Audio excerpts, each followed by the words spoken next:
pada tanggal 10 Asyura seluruh cucu-cucu Rasulullah terbunuh oleh Yazid bin Muawiyah. Maka bulan Asyura adalah bulan duka kaum muslimin dunia. Makanya orang Indonesia terutama di kampungnya Bapak Presiden menyebut bulan Asyura dengan sebutan bulan Suro. Ekornya saja yang diambil, karena orang Jawa itu sukanya ngambil ekornya aja. Muhammad diambil mat, Asyura diambil suro. Makanya di bulan Asyura orang berduka karena terbunuhnya cucu Rasulullah. Maka di Jawa ada tradisi tidak mantu, tidak nikahkan anak, itu karena bulan duka. Di Jogja ada yang namanya keliling beteng. Maksudnya di bulan Suro jangan terlalu banyak mulut, jaga mulut.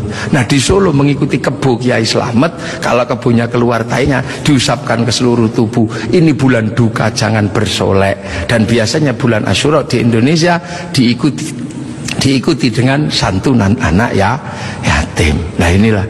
Dan dari situ terus Islam bergerak, makanya monumen-monumen itu. Lahir Sayyid Ali Zainal Abidin. Lah Sayyid Ali Zainal Abidin kemudian bergeser, punya anak Sayyid Muhammad Baqir, menjauh punya anak Sayyid Ja'far Shadiq, menjauh diteruskan sama Sayyid Ali Uraidi, menjauh diteruskan sama namanya Sayyid Ahmad, diteruskan Sayyid Ubaidillah, teruskan Sayyid Isa Naqib, diteruskan sama Sayyid Ahmad Al-Muhajir, teruskan Sayyid Alwi, teruskan Sayyid Muhammad, teruskan Sayyid Alwi, diteruskan namanya Sayyid Ali Khalid Qasam, teruskan putranya namanya Sayyid Ahmad Sohib Mirbat, teruskan namanya Sayyid Alawi Amil Faqih, punya anak Sayyid Abdul Malik sampai Mongolia, punya anak Sayyid Ahmad Jalaluddin sampai Campa, punya anak Sayyid Muhammad sampai Pase, dan punya anak Sayyid Jamaluddin Al-Husaini Al-Kabir sampai tanah Nusantara di pedalaman, yang kemudian karena turunnya di Jawa, Sayyid Jamaluddin Al-Husaini Al-Kabir, orang Jawa punya Hono Coroko, maka kemudian di Jawa dikenal dengan nama Syekh Jumadil Kubro. Dan disitulah kemudian Islam ketemu dengan kebudayaan peradaban Nusantara. Nah inilah tonggak Makkah ini yang akhirnya menjadi penjelasan, oh ternyata Makkah sini geser di sini. Dan kemudian kita diingatkan bahwa Syekh Jumadil Kubro punya anak namanya Said Ibrahim pindah Palang Tuban sana, punya anak namanya Raden Rohmat Sunan Ampel. Nah ini yang kemudian bangun peradaban baru di Nusantara. Syekh Jumadil Kubro punya murid namanya Samsuddin pindah Jawa Barat, dikenal dengan nama Syekh Kuro, punya murid namanya Datuk Kahfi pindah Cirebon, punya murid namanya Syarif Hidayatullah Sunan Gunung Jati. Nah inilah baru kita kemudian menemukan titik sini. Nah pertanyaan-pertanyaan besarnya inilah yang akhirnya kemudian menjadi penjelasan. Lantas bagaimana kita mengikuti Rasulullah di tempat yang jauh ini? Rasulullah memberikan garis namanya ahli sunnah wal jamaah, bahwa Rasulullah yang diajar pertama wal jamaahnya bernama sahabat, wal jamaahnya sahabat generasi kedua namanya tabi'in, tabi'in punya generasi berikutnya namanya tabi'ut tabi'in, dan kita ini adalah generasinya para ulama yang cara pembelajarannya sangat berbeda. Di Arab sana Rasulullah mengajarkan bagaimana makan dengan 3 jari, masih bisa dijalankan sampai hari ini karena di sana masih kurma sama roti. Begitu sampai di Nusantara sudah tidak kurma dan tidak roti, tapi sudah soto. Maka makan dengan 3 jari sudah bukan sesuatu yang mudah. Di sana kurban pakai unta, di sini tidak lahir unta, tapi lahir kerbau sama sapi. Karena terlahir kerbau sama sapi, maka jangan memaksakan diri kurban pakai unta, nanti ditangkap oleh polisi karena nyuri untanya kebun raya Bogor. Ini di sana masih bisa pakai jenggot dengan utuh, tapi di sini rasnya adalah ras Mongoloid, sudah tidak punya jenggot. Inilah maka ulama-ulama awal yang datang ke sini tidak pernah ribut masalah simbol-simbol yang tidak bisa dilakukan oleh orang Indonesia. Nah sekarang ini tugas pemerintah, karena banyak orang yang kemudian lupa kedudukan itu, kemudian memaksakan menjadi orang dipaksa langsung ikut seperti Rasulullah. Nah ini yang harus kita pahami, bahwa kita ini berkedudukan sangat jauh. Quran saja berbeda-beda ketika mengajarkan. Di awal Rasulullah Quran tidak ditulis. Kenapa? Karena sahabat apal Quran. Orang apal tidak perlu menulis. Saya apal wajah istri saya, nggak pernah bawa fotonya kemana-mana, karena saya apal.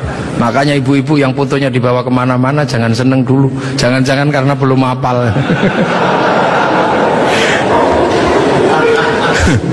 kemudian setelah Rasulullah meninggal, sahabat nulis Quran. Nulis Quran sahabat. Untuk apa? Untuk tabi'in yang tidak ketemu Rasulullah.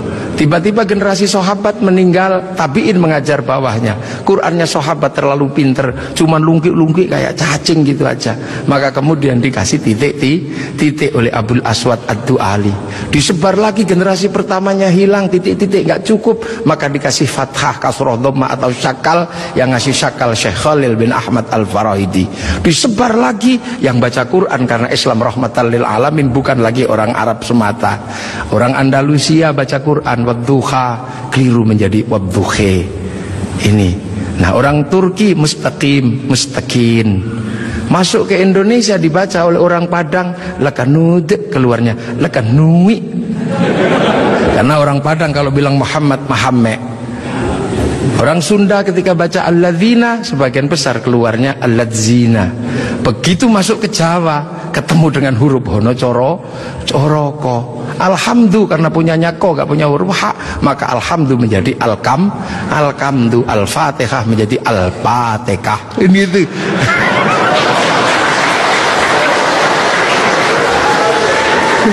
Nah ini, orang kalau ngerti proses kodifikasi Quran pasti tahu. Ketika masuk ke semua negara pasti berbeda. Al-Fatihah menjadi Al-Fatihah. Dan ini yang dialami oleh Bapak Presiden Republik Indonesia. Iya, makanya Al-Fatihah. Itu. Ya Hayyu Ya Qayyum menjadi Ya Kayuku Ya Qayyum. Robbil Alamin kayaknya punya huruf ain, nggak punyanya ngo, keluarnya Robbil Ngalamin. Nggak punya dot, punyanya lo, maka Ramadan keluarnya Romlan. Begitu dibaca orang Bali sangat susah, karena orang Bali nggak bisa bilang tok, bilangnya tok. Maka sirotol menjadi sirotol ladzina an'amta alaihim. Islam berkembang ke semua negara dan berbeda. Ketika dibaca oleh orang Bugis alaihim, keluarnya alaihing. Karena orang Bugis kalau bilang N jadi eng, kalau bilang eng jadi N. Makanya ada dulu mantan Kabulok bernama Beduamang, itu berasal dari Abdurrahman. Nah itulah makanya kemudian Islam bergerak. Nah lantas apa? Lantas terciptalah sebuah ilmu untuk bagaimana orang di seluruh dunia Islam mampu membaca Al-Quran. Dibikinkanlah sebuah ilmu yang dikasih judul At-Tajwid fi Qiraatil Quran, yang nulis Abu Ubay Qasim bin Salam. Orang akan tahu. Nah ini generasinya para ulama. Dan yang paling besar, yang mungkin Bapak Presiden sudah pernah saya sampaikan, tapi ingin saya sampaikan lagi biar kita tidak lupa. Ada perubahan besar ketika masuk ke tanah Nusantara, di mana waktu itu tanah Nusantara sangat susah dimasuki Islam. Kenapa? Ini bangsa sudah sangat beradab. Bangsa ini bukan bangsa kecil. Tahun 1222 ke atas, sebelum tahun 1300 sudah mampu menaklukkan Mongol yang menaklukkan Eropa, menaklukkan Arab, mampu ditaklukkan oleh kekuatan Nusantara yang namanya Singasari. Makanya hal itu bisa kita lihat betapa kita bangsa punya tinggalan-tinggalan yang luar biasa. Orang Arab punya alat musik yang namanya terbang, terbuat dari kayu dan kulit. Orang Eropa punya alat musik yang namanya gitar, terbuat dari kayu dan tali. Tapi orang Nusantara salah satu alat musiknya adalah gamelan, terbuat dari logam. Hanya bangsa yang menguasai ilmu pertambangan yang maju dan penguasaan metalurgi yang mapan mampu membuat alat musik dari logam. Dalam cerita-cerita besar, kita juga punya cerita besar yang sama. Orang Eropa punya cerita tentang Cinderella, kita punya cerita bawang putih, bawang merah. Orang Eropa punya Samson, orang Arab punya Sam'on, kita punya Bandung Bondowoso, kita punya Sangkuriang, kita punya Sipahit Lidah.